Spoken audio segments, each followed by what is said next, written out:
शिव को देखकर अरुण अभी भी बुत बने खड़े थे। उन्हें अपनी आंखों पर यकीन नहीं हो रहा था कि शिव उनके सामने खड़ा है। शिव उनके पास आया तो वो बिना कुछ कहे उसे एकटक देखने लगे, पर फिर उन्होंने अपना हाथ बढ़ाकर शिव के चेहरे को छुआ। उसे छूते ही उनकी आंखों से खुशी के आंसू बहने लगे और उन्होंने उसे अपने गले से लगा लिया। शिव के चेहरे पर भी मुस्कुराहट आ गई। अरुण ने उसकी ओर देखा और बोले, मुझे तो मेरी आंखों पर यकीन ही नहीं हो रहा है शिव कि तुम मेरी आंखों के सामने सही सलामत खड़े हो। शिव ने मुस्कुराते हुए उनके हाथ को पकड़ा और बोला, जिसके सिर पर महाकाल का हाथ हो अंकल, क्या काल उसका कुछ बिगाड़ सकता है जो मुझे कुछ हो जाता। अरुण ने ये सुनकर फिर से उसे गले लगा लिया। ये सब देखकर अजय चुपचाप खड़ा मुस्कुरा रहा था। अरुण ने शिव की ओर देखा और हैरानी से पूछा, शिव अगर तुम जिंदा थे तो फिर लौटकर घर क्यों नहीं आए, और थे कहाँ तुम इतने दिन? तुम्हें पता भी है कि तुम्हारे पीछे क्या कुछ हो चुका है तुम्हारे घर में? सब जानता हूँ मैं अंकल, सब जानता हूँ, इसलिए तो अजय की मदद से आपको यहाँ बुलाया है मैंने। शिव के इतना कहते ही अरुण उसे एकटक देखने लगे। शिव उनकी बांह को छूकर बोला, आप आइए मेरे साथ, मैं आपको सब कुछ बताता हूँ। तीनों अजय के कैबिन में पहुंचे तो अजय बोला, आप लोग बातें कीजिए, मैं थोड़ी देर में आता हूँ। इतना कहकर वो वहां से चला गया। उसके जाते ही अरुण ने शिव से पूछा, शिव मुझसे अब और रुका नहीं जा रहा है, प्लीज बताओ कि आखिर उस रात हुआ क्या था? तुम अगर जिंदा हो तो वो लाश किसकी थी? शिव ने खुद को संभाला और बोला, मुझे नहीं पता अंकल कि वो लाश किसकी थी, और मुझे ये भी नहीं पता कि मेरी जान कैसे बची। पिछले 2 महीने से मैं कोमा में था। जब होश आया तो मैंने खुद को हॉस्पिटल के बेड पर पाया। डॉक्टर और पुलिस वालों से मुझे पता चला कि आदिवासियों के एक गांव के मुखिया को मैं जख्मी हालत में नदी के किनारे मिला था। उन्होंने अपनी जड़ी बूटियों से मुझे काफी हद तक ठीक कर दिया था, पर फिर जब मुझे होश आने लगा तो उन्होंने पुलिस वालों को मेरे बारे में बताया। पुलिस ने मुझे हॉस्पिटल में शिफ्ट किया और फिर मेरी एक तस्वीर खींचकर अखबार में भी छपवाई, पर या तो मेरे किसी अपने ने वो तस्वीर देखी नहीं, या फिर मेरी बड़ी हुई दाढ़ी और 2 महीने कोमा में रहने के बाद गिरी हुई हालत की वजह से किसी ने मुझे पहचाना नहीं। ये भी हो सकता है कि किसी और की लाश को शिव कपूर समझकर उसका अंतिम संस्कार कर देने की वजह से किसी ने ये सोचा भी नहीं कि मैं जिंदा हो सकता हूँ। अरुण ने उसके कंधे पर हाथ रखा और बोले, शिव सबको ले लगता है कि तुम दोनों भाइयों के बीच बढ़ती तकरार की वजह से शक्ति तुम्हारी मौत का जिम्मेदार है। क्या ये सच है शिव? क्या उसने तुम्हें नदी में धक्का दिया था? क्या हुआ था उस रात? शिव उठकर खड़ा हुआ और अरुण की ओर पीट करके बोला, उस रात क्या हुआ अंकल, ये आप हम दोनों भाइयों के बीच ही रहने दीजिए, पर हाँ, मैं आपको ये जरूर बता देता हूँ कि मुझे नदी में धक्का शक्ति ने नहीं दिया था। अरुण ये सुनकर सोच में पड़ गए। शिव ने पलटकर उनकी ओर देखा और बोला, पर अगर वो चाहता तो उस रात मुझे उस उफनती नदी में गिरने से बचा सकता था। अरुण उसकी बातें सुनकर परेशान होकर बोले, मुझे कुछ समझ नहीं आ रहा है शिव कि तुम क्या कह रहे हो। एक तरफ तुम ये कह रहे हो कि शक्ति ने तुम्हारी जान लेने की कोशिश नहीं की, और दूसरी तरफ तुम ये कह रहे हो कि वो अगर चाहता तो तुम्हें बचा सकता था। शिव उनके पास बैठकर बोला, मैं सिर्फ आपको ये बता रहा हूँ अंकल कि शक्ति इस वक्त कपूर ग्रुप ऑफ कंपनी का मैनेजिंग डायरेक्टर बनने के लिए कुछ भी कर सकता है, किसी भी हद तक जा सकता है, और मैं अपनी कंपनी उसके हाथों में नहीं जाने दे सकता। बस इसलिए जिंदा होने के बाद भी अब तक किसी के सामने नहीं आया। शक्ति अब पहले वाला शक्ति नहीं रहा अंकल, अब वो एक ऐसा इंसान बन चुका है जो अपने स्वार्थ, अपनी खुशी के लिए किसी की भी जिंदगी के साथ खेल सकता है। उसकी जिंदगी का सिर्फ एक ही मकसद है, मुझसे मेरा सब कुछ छीनना, जिसके लिए वो किसी की भी जिंदगी बर्बाद कर सकता है और किसी की भी जान ले सकता है। अगर उसे रोकना है, अपने परिवार को उसके गंदे इरादों से बचाना है, तो मुझे पूरी तैयारी के साथ मैदान में उतरना होगा। अरुण ने उसकी ओर देखकर पूछा, शिव क्या तुम ये जानते हो कि रति अब इस दुनिया में नहीं रही? उनका ये सवाल सुनकर शिव तुरंत बोला, वो जिंदा है अंकल, मेरी रति को कुछ नहीं हुआ है, मेरी तरह उसे भी महाकाल ने मौत के मुंह से बचा लिया है। ये सुनते ही अरुण उठकर खड़े हो गए और शिव को हैरानी से देखने लगे। शिव भी उठकर खड़ा हुआ और बोला, मैं सच कह रहा हूँ अंकल, रति जिंदा है। मैंने खुद कल उसे उज्जैन के महाकाल मंदिर में देखा है, और वहां से वो ओंकारेश्वर की बस में चढ़ी थी। वो यही है इसी शहर में, और मैं बहुत जल्द उसे ढूंढ निकालूंगा। मैं सच कह रहा हूँ अंकल, तुमने अपने परिवार को अब तक नहीं बताया शिव कि तुम जिंदा हो, यहाँ तक कि अपनी उस माँ को भी नहीं बताया जो अपनी सगी औलाद से ज्यादा तुम्हें चाहती है।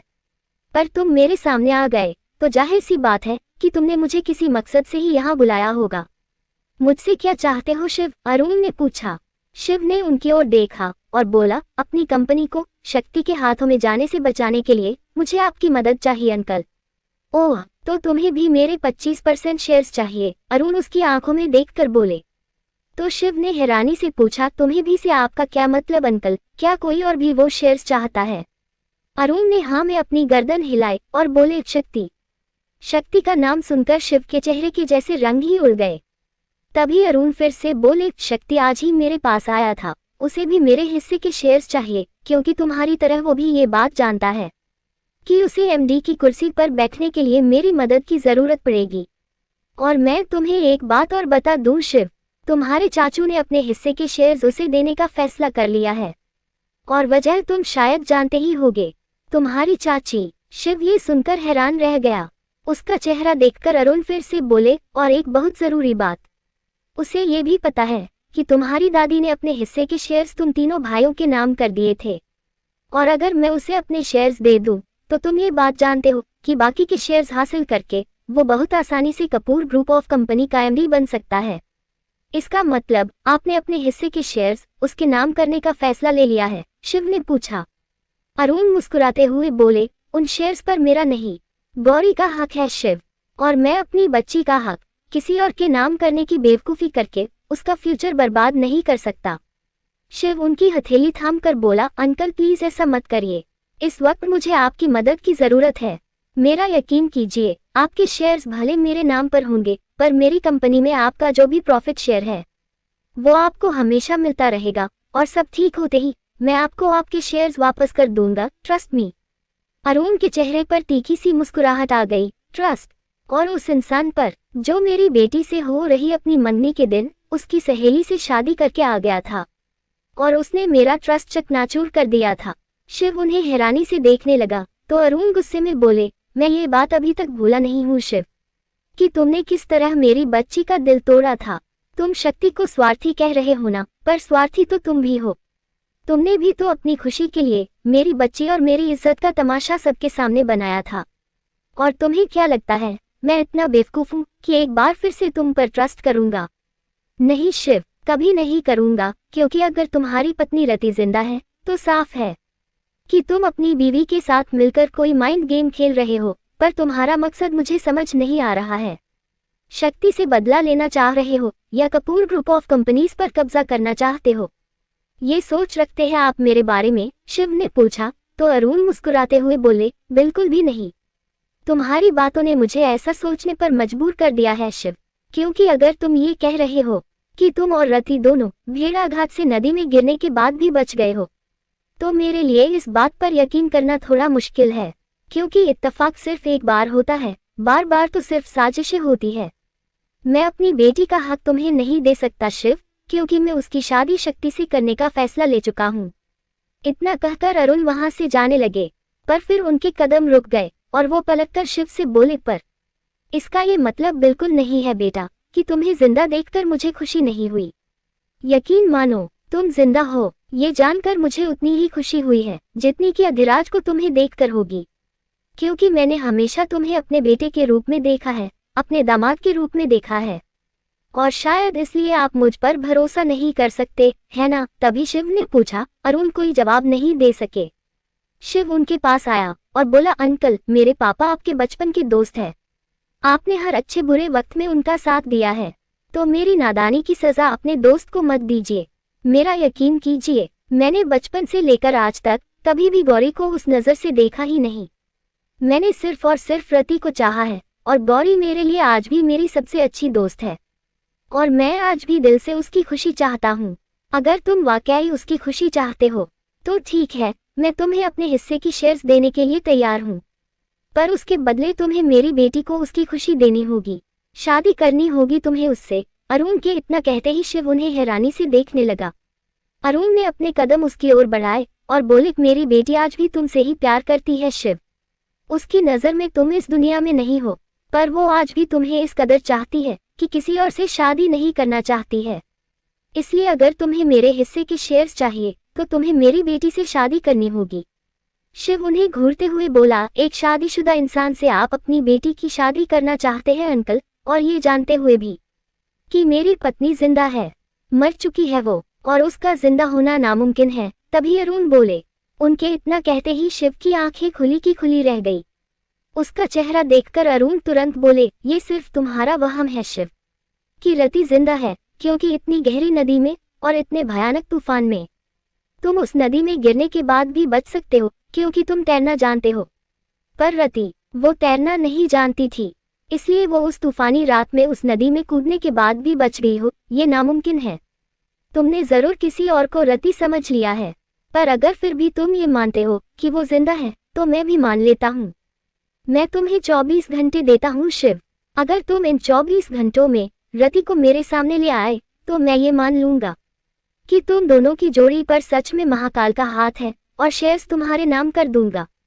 पर अगर तुम ऐसा नहीं कर सके, तो तुम्हें रति को मरा हुआ मानकर मेरे शेयर्स पाने के लिए खुद को मेरी बेटी को सौंपना होगा, शादी करनी होगी उससे। शिव उन्हें एकटक देखने लगा, तो अरुण ने अपनी आंखों पर चश्मा लगाया और बोले, फैसला तुम्हारा है शिव। या तो अपने पापा की जिंदगी भर की मेहनत और उनके रुतबे को बर्बाद होने से बचा लो, या अपनी मरी हुई बीवी को जिंदा मानकर अपने साथ अपने अपनों को भी बर्बाद करके किसी मंदिर के बाहर भिखारियों की तरह बैठा दो। क्योंकि अगर शक्ति मेरा दामाद बनता है, तो मैं उसके साथ खड़ा नजर आऊंगा, फिर चाहे उसके लिए मुझे अपने दोस्त के ही खिलाफ क्यों ना खड़ा होना पड़े, क्योंकि अब मेरे लिए मेरी एकलौती बेटी की खुशी से बढ़कर और कुछ नहीं है। ये बात याद रखना, तुम्हारे लौटने का हर हाल में इंतजार रहेगा शिव। चलता हूँ। इतना कहकर वो जाने लगे, पर अजय को दरवाजे पर देखकर उनके कदम रुक गए, पर फिर वो मुस्कुराते हुए उसके करीब से निकलकर चले गए। शिव अभी भी बुत बना खड़ा था।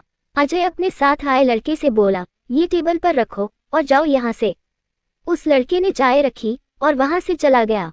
उसके जाते ही अजय ने शिव की ओर देखा, जो बहुत परेशान था। उसने अंदर आकर शिव के कंधे पर हाथ रखा, तो शिव ने अपनी आंखें बंद कर ली। दूसरी ओर रति अपने घर के आंगन में खाट पर लेटी आसमान की ओर देख रही थी।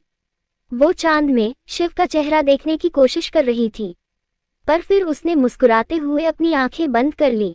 तभी लॉन में रखे बड़े से झूले पर बैठी रति की आंखों पर शिव ने पीछे से आकर अपनी हथेली रख दी।